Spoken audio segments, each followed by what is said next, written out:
तो अब एक बड़ी खबर सामने आ रही है जहां पर चंपत राय का पहला बयान अब सामने आ गया है। चंपत राय ने कहा है कि मैंने एसआईटी को शिकायत की थी। सूत्रों के अनुसार जो खबर मिल रही है कि मेरी शिकायत के आधार पर केस दर्ज हुआ, शिकायत में देरी हुई, ये मेरी गलती है। ट्रस्ट को जून में ही दान चोरी का पता चल चुका था। ट्रस्ट के 5 लोगों ने जो था वो कैश रिकवर किया गया था ट्रस्ट के लोगों के पास से। अविनाश शुक्ला के घर पर ट्रस्ट के लोग गए थे, अविनाश शुक्ला के घर से कैश बरामद हुआ था। तो चंपत राय का ये बड़ा बयान अब सामने आ गया है। देखिए, चंपत राय कहते हैं ना कि पूरे राम मंदिर की जिम्मेदारी इनके ऊपर थी और कहा यह जा रहा था कि इतने लोगों की गिरफ्तारी हुई तो चंपत राय क्या इसमें दोषी नहीं है। लेकिन अब चंपत राय का बयान जो सामने आया है उसमें उन्होंने कहा है, सूत्रों के हवाले से जो खबर मिल रही है उसमें उन्होंने कहा कि मैंने एसआईटी को शिकायत की थी। जिस तरह से चोरी की जा रही थी उसकी शिकायत मैंने एसआईटी से की थी। मेरी शिकायत के आधार पर केस दर्ज हुआ, शिकायत में देरी हुई, ये मेरी गलती है। ट्रस्ट को जून में ही दान चोरी का पता चल चुका था। ट्रस्ट के लोगों ने कैश रिकवर किया था उनके पास से। अविनाश शुक्ला के घर से जाकर कैश वसूली की गई थी, वहां से बरामद किया गया था और यह सब कुछ हुआ मेरे कहने के बाद।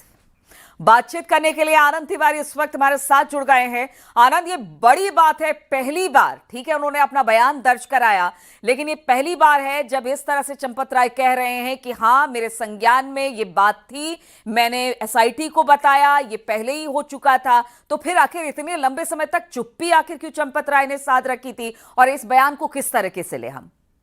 देखिए, इस बयान को इस तरह से लिया जा सकता है कि जब 25 तारीख को अयोध्या पुलिस ने इस पूरे मामले में एफआईआर दर्ज की, उससे पहले ही करीबन 4 या 5 जून को, 7 तारीख को जब ये मामला पूरे देश के सामने आया चोरी का, उसके पहले ही ट्रस्ट के संज्ञान में मामला आ चुका था कि ट्रस्ट में कुछ गड़बड़ियां हैं, कुछ चोरी हो रही हैं। और उसके बाद ट्रस्ट ने सो मोटो लेते हुए अपने स्तर पर इस पूरे मामले में जांच करी। कई आरोपियों के घर ट्रस्ट की टीमें पहुंची, उसमें कुछ पुलिस कर्मी भी जो है देखे जा सकते हैं।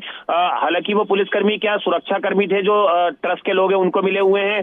और उसके बाद उन्होंने रिकवरियां की। जिस तरह से अविनाश शुक्ला के घर सादी वर्दी में टीम देख सकते हैं, वो 5 तारीख को वहां पर टीम पहुंचती है और कुछ रिकवरी करती है। ऐसे ही कई अन्य आरोपियों के बैंक खातों से भी पैसे जो है वो निकलवाए गए, जो उन्होंने चोरी के अपने बैंक खातों में रखे थे, उनके घर से रिकवरी हुई। तो लेकिन आनंद, क्या इस बयान के बाद क्या चंपत राय बिल्कुल एकदम पाक साफ साबित हो जाते हैं? क्योंकि देखिए, कहा यह गया कि जब पहले से पता था तो इस पूरे मामले में जो व्यक्ति सामने आया था उस पर एफआईआर क्यों नहीं दर्ज कराई गई? आखिर इतना वक्त क्यों लगा? एसआईटी को बाद में उन्होंने क्यों बताया? तो बहुत सारे सवाल अब चंपत राय को, भले वो बयान दे रहे हो, लेकिन सवाल तो उन पर उठ रहे हैं।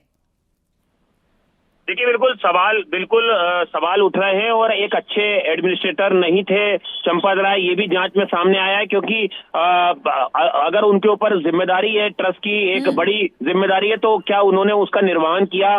क्या जो अंदर चीजें थी, खामियां थी, क्या उनको नजरअंदाज किया या उनको सुधारने की कोशिश की या कोई इंटरनल एक्शन लिया? ये तमाम चीजें जांच का विषय। और एसआईटी ने भी लंबी चौड़ी पूछताछ जो है, उनके बयान जो है चंपत राय के इस पूरे मामले में दर्ज किए थे।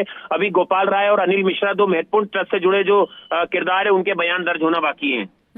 चलिए, ठीक है, बहुत बहुत शुक्रिया आपका आनंद हमारे साथ जुड़ने के लिए। तो आनंद बता रहे थे कि देखिए, बयान तो वो दे रहे हैं, लेकिन कहीं ना कहीं उनके एडमिनिस्ट्रेशन पर भी सवाल खड़े हो रहे हैं, इसलिए उन्होंने अपना जो बयान दिया है उसके आधार पर भी पूछताछ हो रही है। लेकिन जिस तरह से उन्होंने कहा कि हाँ, शिकायत करने में थोड़ी सी देर हुई और मैंने एसआईटी को भी बताया, कैश भी रिकवर किया गया था, लेकिन फिर इतना वक्त क्यों लगा? जब ये मामला खुलते खुलते इतना वक्त लगा, एसआईटी का गठन किया गया और एसआईटी की जांच के बाद ये सब कुछ खुलकर सामने आया और फिर शुरुआती जांच के आधार पर ही एफआईआर दर्ज किया गया। तो सवाल तो उठ रहे हैं, भले अब चंपत राय कुछ भी कहें।